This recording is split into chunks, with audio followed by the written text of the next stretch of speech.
अध्याय 17 श्रद्धा के विभाग।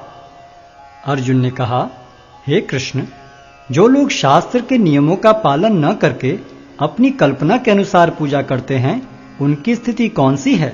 वे सतोगुणी हैं, रजोगुणी हैं या तमोगुणी? भगवान ने कहा, देहधारी जीव द्वारा अर्जित गुणों के अनुसार उसकी श्रद्धा 3 प्रकार की हो सकती है, सतोगुणी, रजोगुणी अथवा तमोगुणी। अब इसके विषय में मुझसे सुनो। हे भरतपुत्र, विभिन्न गुणों के अंतर्गत अपने अपने अस्तित्व के अनुसार मनुष्य एक विशेष प्रकार की श्रद्धा विकसित करता है। अपने द्वारा अर्जित गुणों के अनुसार ही जीव को विशेष श्रद्धा से युक्त कहा जाता है। सतोगुणी व्यक्ति देवताओं को पूजते हैं, रजोगुणी यक्षों व राक्षसों की पूजा करते हैं और तमोगुणी व्यक्ति भूत प्रेतों को पूजते हैं। जो लोग दंभ तथा अहंकार से विभूत होकर शास्त्र विरुद्ध कठोर तपस्या और व्रत करते हैं, जो काम तथा आसक्ति द्वारा प्रेरित होते हैं, जो मूर्ख हैं तथा जो शरीर के भौतिक तत्वों को तथा शरीर के भीतर स्थित परमात्मा को कष्ट पहुंचाते हैं, वे असुर कहे जाते हैं। यहां तक कि प्रत्येक व्यक्ति जो भोजन पसंद करता है, वह भी प्रकृति के गुणों के अनुसार 3 प्रकार का होता है। यही बात यज्ञ, तपस्या तथा दान के लिए भी सत्य है। अब उनके भेदों के विषय में सुनो।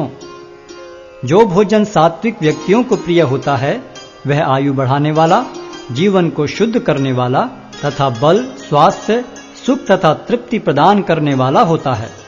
अत्यधिक तिक्त, खट्टे, नमकीन, गरम, चटपटे, शुष्क तथा जलन उत्पन्न करने वाले भोजन रजोगुणी व्यक्तियों को प्रिय होते हैं।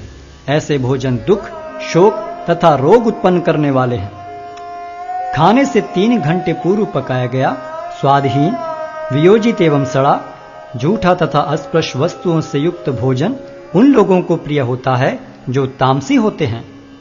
यज्ञों में वही यज्ञ सात्विक होता है जो शास्त्र के निर्देशानुसार कर्तव्य समझकर उन लोगों के द्वारा किया जाता है जो फल की इच्छा नहीं करते।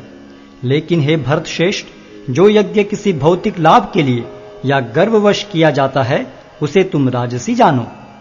जो यज्ञ शास्त्र के निर्देशों की अवहेलना करके, प्रसाद वितरण किए बिना, वैदिक मंत्रों का उच्चारण किए बिना, पुरोहितों को दक्षिणा दिए बिना तथा श्रद्धा के बिना संपन्न किया जाता है, वह तामसी माना जाता है।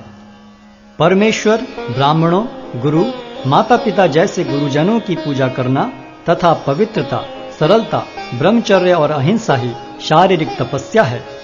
सच्चे, भाने वाले, हितकर तथा अन्यों को शुद्ध न करने वाले वाक्य बोलना और वैदिक साहित्य का नियमित पारायण करना, यही वाणी की तपस्या है।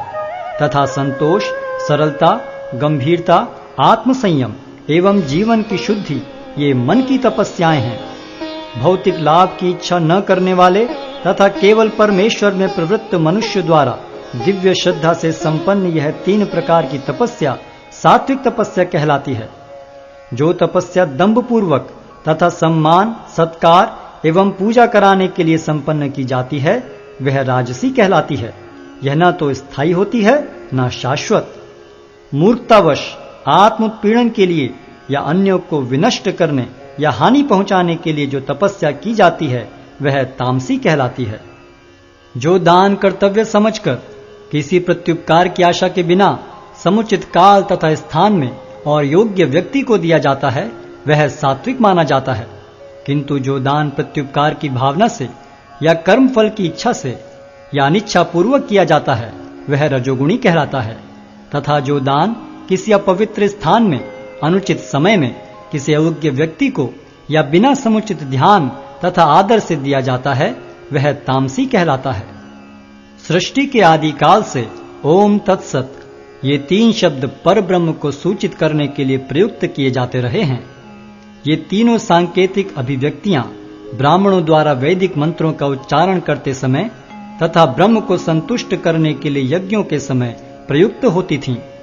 अतएव योगी जन ब्रह्म की प्राप्ति के लिए शास्त्रीय विधि के अनुसार यज्ञ, दान तथा तप की समस्त क्रियाओं का शुभारंभ सदैव ओम से करते हैं। मनुष्य को चाहिए कि कर्म फल की इच्छा किए बिना विविध प्रकार के यज्ञ, तप तथा दान को तत् शब्द कहकर संपन्न करे ऐसी दिव्य क्रियाओं का उद्देश्य भव बंधन से मुक्त होना है। परम सत्य भक्ति में यज्ञ का लक्ष्य है और उसे सत शब्द से अभिहित किया जाता है। हे प्रथापुत्र, ऐसे यज्ञ का संपन्न करता भी सत कहलाता है। जिस प्रकार यज्ञ, तप तथा दान के सारे कर्म भी जो परम पुरुष को प्रसन्न करने के लिए संपन्न किए जाते हैं, सत हैं।